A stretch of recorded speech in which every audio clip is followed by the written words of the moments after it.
अस्सलाम वालेकुम गाइस, कैसे आप सब लोग। होप सो आप सब ठीक होंगे। तो गाइस, आज मैं बनाने जा रही हूँ खुबानी और इमली की चटनी। खुबानी और इमली की चटनी बनाने के लिए मैंने यहाँ पर खुबानी ली है आधा किलो और उसको मैंने 1 लीटर पानी के अंदर ओवरनाइट सोक कर लिया है। खुबानी जो है ओवरनाइट सोक करने के बाद थोड़ी सी फूल जाएगी, जो कि इस कंडीशन में होगी। इसके साथ ही मैंने यहाँ पर इमली का पल्प लिया है, जो कि तकरीबन आधी प्याली है, और इमली को भी ओवरनाइट सोक करने के बाद मैंने ये पल्प निकाला है। इसके बाद मैं यहाँ पर एक पैन लूँगी। उस पैन के अंदर इन दोनों मटेरियल्स को डालकर, यानी खुबानी जो कि सोक हुई हुई थी वो भी डाल दूँगी, और इसके बाद मैं यहाँ पर इमली का पल्प भी इसमें शामिल कर दूँगी। इन दोनों चीज़ों को शामिल करने के बाद मैं चूल्हे का फ्लेम ऑन कर दूंगी, और चूल्हे का फ्लेम जो है आपने मीडियम टू लो की तरफ रखना है। अगर आप फुल फ्लेम पर पकाएंगे तो ये चटनी नीचे से जल जाएगी और ये प्रॉपर एक मटेरियल नहीं बनेगा और इसमें जला हुआ टेस्ट भी आएगा। जब इस पानी के अंदर इस मटेरियल जो मैंने इसको पैन के अंदर डाला है, इसको 1 से 2 बॉयल आ जाए तो इसके अंदर अदरक शामिल कर लें। मैंने यहाँ पर 1 इंच अदरक का टुकड़ा लिया है और उसको बारीक बारीक चॉप कर लिया है, और इसको मैं इस चॉप किए हुए अदरक को इसके अंदर शामिल कर दूंगी। अदरक का एक अपना ही टेस्ट होता है और अदरक के अपने भी बहुत सारे फ़ायदे हैं।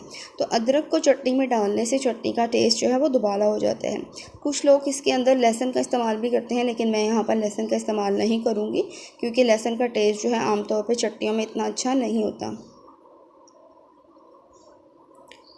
उसके बाद स्पैचुला की मदद से आप इसको अच्छी तरह से हिलाकर मिक्स कर लें और इसको तकरीबन 15 मिनट के लिए पकाएं। 15 मिनट के बाद ये मटेरियल जब थोड़ा थिक हो जाएगा तो इसको चूल्हे से नीचे उतार लें। अब ये 15 मिनट के बाद मटेरियल कुछ थिक हो चुका है, मैंने चूल्हे से नीचे उतार लिया है। इसको स्पैचुला की मदद से मैंने अच्छी तरह से हिलाया ताकि ये थोड़ा सा ठंडा हो जाए। ये देखिए मटेरियल कुछ इस फॉर्म में हो, तब आपने इसको चूल्हे से उतारना है, यानी जो खुबानी है वो अच्छी तरह से पानी के साथ पक चुकी हो। अब आप इसको ठंडा होने के लिए छोड़ दें, और जब ये मटेरियल थोड़ा ठंडा हो जाए तो आप इसको किसी भी जूसर जग के अंदर या किसी भी ब्लेंडर के अंदर डाल के इसको अच्छी तरह से ब्लेंड कर लें। मैंने यहाँ पर जूसर जग लिया है और मैं ये सारा मटेरियल इसके अंदर डाल दूँगी।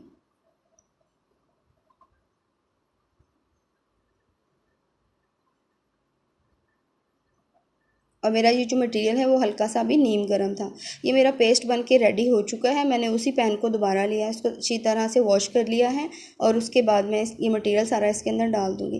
कुछ मटेरियल जग के अंदर लगा रह गया था, तो मैंने आधा ही प्याली पानी के करीब इसके अंदर डाल के इसको अच्छी तरह से हिला लूँगी ताकि वो मटेरियल पानी के साथ मिक्स हो जाए, और उसको भी मैं इस पैन में डाल लूँगी। फिर भी अगर कुछ मटेरियल आपका जग के साथ लगा रह जाए तो आप स्पैचुला की मदद से उसको इस पैन के अंदर डाल लें। अब इसको थोड़ी देर के लिए पकने दें, तकरीबन 10 मिनट मैं इसको पकाऊंगी, और इसके अंदर मैं कुछ स्पाइसेस ऐड करूंगी। मैंने यहाँ पे लाल मिर्च पाउडर लिया है जो कि 1.5 टीस्पून है।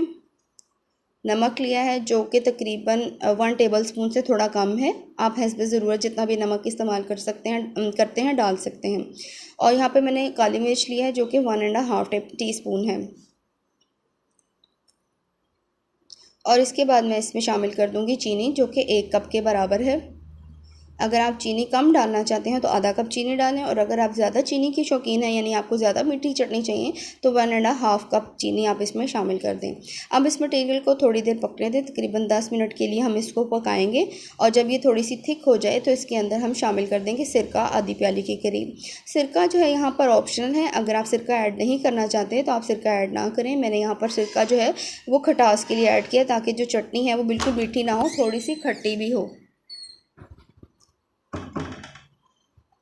अब मैं मज़ीद इसको पकाऊंगी तकरीबन 5 से 10 मिनट के लिए।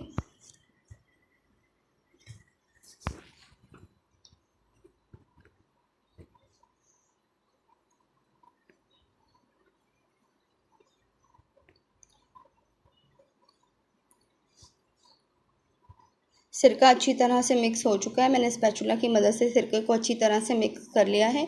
जब यहाँ पर बबल्स बनना शुरू हो जाएंगे और हमारा मटेरियल थिक हो जाएगा तो हम चूल्हे का फ्लेम ऑफ़ कर देंगे। ये देखिए हमारे बबल्स बन चुके हैं। अब मैंने चूल्हे का फ्लेम ऑफ़ कर दिया है और इसको थोड़ी देर ठंडा कर लें।